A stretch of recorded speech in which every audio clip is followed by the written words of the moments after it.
तब्येत आता बरी आहे बर आणि काल ट्रीटमेंट घेतली, आजही ट्रीटमेंट घेतली, त्यामुळे आता बरं आहे. महाराष्ट्राचं एकंदर राजकारण फिरलं असताना तुम्ही दरेगावामध्ये आलेला आहात आणि तुमच्यावरती प्रचंड टीका होतीये, तर त्या बाबतीत नेमकं कसली काय? टीका? की महाराष्ट्राची सत्ता स्थापना आहे, हा. 23 तारखेला रिझल्ट लागलेले आहेत आणि मुख्यमंत्री 2-3 मग काय सत्ता स्थापन करताना काय गावाला यायचं नाही असं काय नियम आहे? मी नेहमी गावी येतो आणि एवढं सगळं आता निवडणुका झाल्या, एवढे प्रचार झाले, दौरे झाले आणि निवडणूक देखील आम्ही महायुती प्रचंड मताधिक्याने जिंकलो आणि जनतेच्या मनातलं सरकार आता स्थापन होईल. आणि लोकांनी भरभरून प्रतिसाद दिला. गेल्या 2.5 वर्षामध्ये जे आम्ही काम केलं त्या 2.5 वर्षाची खऱ्या अर्थाने मी नेहमी सांगायचो भाषणामध्ये, पोचपावती जनता देईल.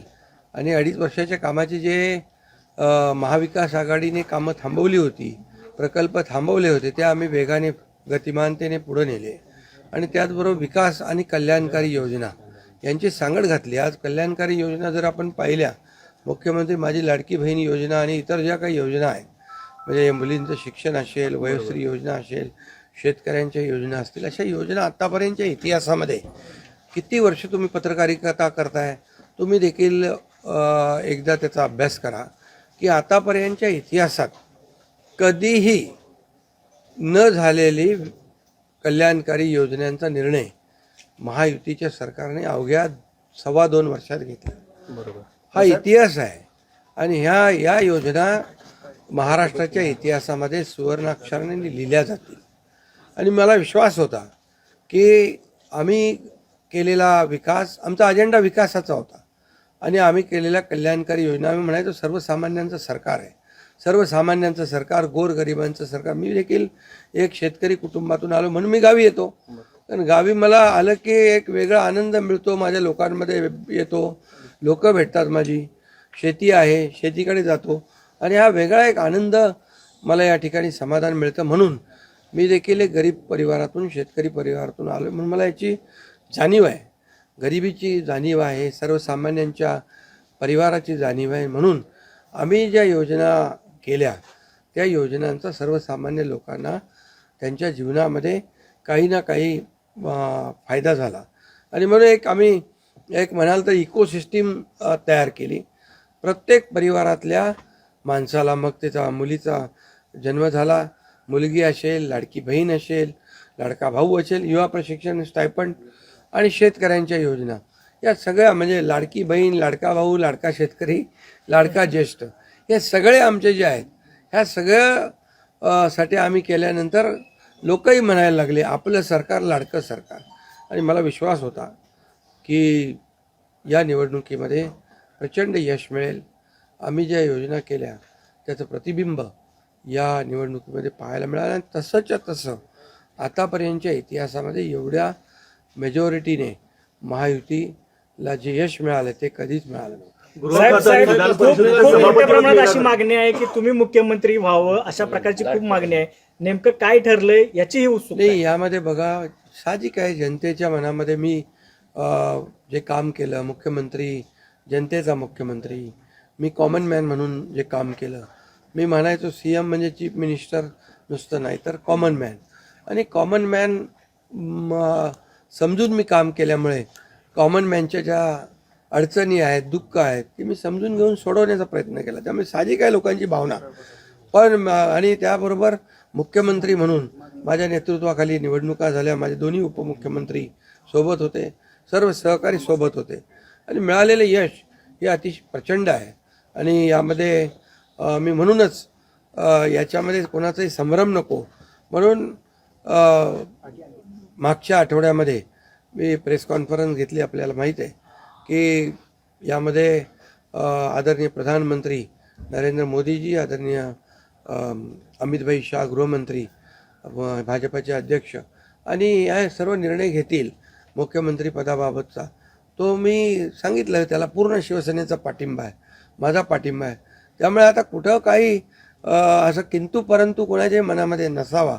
शेवटी मी मनमोकळेपणाने काम करणारा कार्यकर्ता आहे आणि म्हणून माझा निर्णय मी घेतलाय. सर, तुमच्या सर, गटाला गृह- गृहमंत्री पद गृह- पाहिजे, गृह- विधान परिषदेचं सभापती पद पाहिजे, म्हणून एकनाथ शिंदेचे हे प्रेशर पॉलिटिक्स आहे त्याचबरोबर असं बोललं जात गृह खातं आपल्याला आहे. मिळावं गृह खातं आपल्याला पाहिजे. नाही, हे पहा, याच्या बाबतीत चर्चा होईल आता. बरं, चर्चा होईल, चर्चेमधून बऱ्याचशा काही गोष्टी निघतील, बऱ्याचशा गोष्टी सुटतील. आणि त्यामुळे आम्हाला सर्वात महत्त्वाचं म्हणजे आम्हाला जे निवडून दिलेलं आहे लोकांनी, बरोबर. त्या लोकांना ज्या काय आम्ही कमिटमेंट केलेल्या आहेत त्या राज्याच्या विकासाच्या दृष्टीने किंबहुना ज्या आम्ही लोकांची बांधील आहोत, ही बांधिलकी आम्हाला जपायची आहे. सगळ्यात महत्त्वाचं मला काय मिळालं, कुणाला काय मिळालं यापेक्षा जनतेला काय मिळणार आहे. महाराष्ट्रातल्या जनतेने भरभरून मतदान केलेलं आहे, मतांचा वर्षाव केला आहे.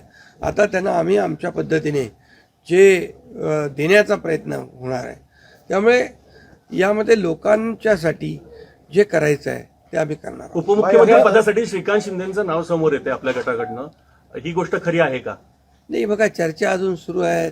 चर्चा खूप, आता तुम्हीच चर्चा करत असता बरं का? तुमच्या चर्चा खूप जास्ती असतात. श्रीकांत शिंदे माझ्या प्रश्नाचं उत्तर राहिले. त्यामुळे तुम्हाला एकच सांगतो नाही, माझ्या प्रश्नाचं उत्तर राहिले. तुम्हाला एकच सांगतो, या सर्व चर्चा आहेत.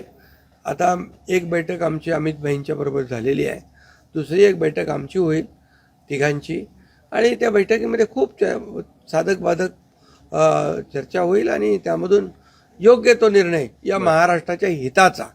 बघा, आमच्यामध्ये तुम्हाला मी सांगतो, या जनतेने आम्हाला भरभरून दिलेलं आहे. जनतेला असं वाटता कामा नये की आम्ही सत्ता दिली, सरकार म्हणजे एवढी मेजॉरिटी दिली, बरोबर. आता चांगलं सरकार स्थापन व्हावं, जी अपेक्षा जनतेची आहे ती आम्ही पूर्ण करणार. आणि आम्हाला जनतेबरोबर आम्ही उत्तरदायित्व आहोत. त्यामुळे लोक काय बोलतात, विरोधक काय, आता विरोधकांना काय काम राहिलंय का? काय राहिलंय बाकी? सध्या ईव्हीएम वरती चाललंय त्यांचं. आता जे काय, आता ईव्हीएम म्हणजे आता याच्यामध्ये मी एकच तुम्हाला सांगतो की आमच्यामध्ये कुठलाही काही समन्वयाचा अभाव नाही. समन्वयाने काम सुरू. मी तर माझी जाहीर भूमिका परत मला मांडण्याची गरज नाही. मी तर बुधवारी जो प्रेस कॉन्फरन्स घेतली त्यात सगळी भूमिका स्पष्ट मांडलेली आहे. आणि लोकांना आता काय, विरोधकांना काम नाही, विरोधी पक्षनेताही होता येत नाही, एवढी देखील संख्याबळ नाही, एवढं भरभरून प्रेम लोकांनी दिलं आहे.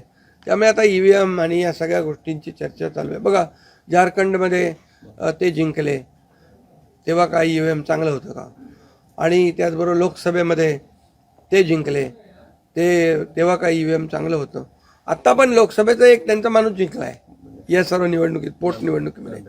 त्यामुळे कर्नाटकमध्ये, तेलंगणामध्ये असेल, झारखंडमध्ये असेल, यामध्ये ते विरोधी पक्षाला देखील यश मिळाले. त्यामुळे हे लाडक्या बहिणींनी एक आणि सर्वांनीच, लाडक्या बहिणींचा मोठा सहभाग याच्यामध्ये, या विजयामध्ये आहे. आणि लाडक्या भावांना त्यांनी भरभरून प्रेम दिले, लाडक्या भावांनी आम्हाला प्रेम दिले, लाडक्या शेतकऱ्यांनी दिले. सर्वांनी, या सर्वांच्या एकजुटीच्या प्रेमामुळे, आशीर्वादामुळे हे सरकार एवढ्या मोठ्या प्रमाणात मेजॉरिटी. 22 मतमोजणीची मागणी झाली. अरे, ते निवडणूक आयोग बघेल, कोर्ट बघेल. आणि काय आहे, जेव्हा तुम्ही हरता तेव्हा ईव्हीएम खराब आहे, जेव्हा जिंकता तेव्हा ईव्हीएम चांगला आहे. असं कसं काय? तुम्ही एकच भूमिका घ्यायला पाहिजे. झारखंडमध्ये तुम्ही जिंकले, लोकसभेत तुम्ही जिंकले, कर्नाटकमध्ये जिंकले, तेलंगणात जिंकले, तेव्हा काय ईव्हीएम चांगली होती? ईव्हीएमच्या बद्दल काही चौकशी करा, काही करा. तुम्हाला सांगतो, या महाराष्ट्रातल्या लाडक्या बहिणींनी भरभरून, लाडक्या भावांनी आणि लाडक्या शेतकऱ्यांनी भरभरून दिलेलं आहे. एबीपी माझा, उघडा डोळे बघा नीट.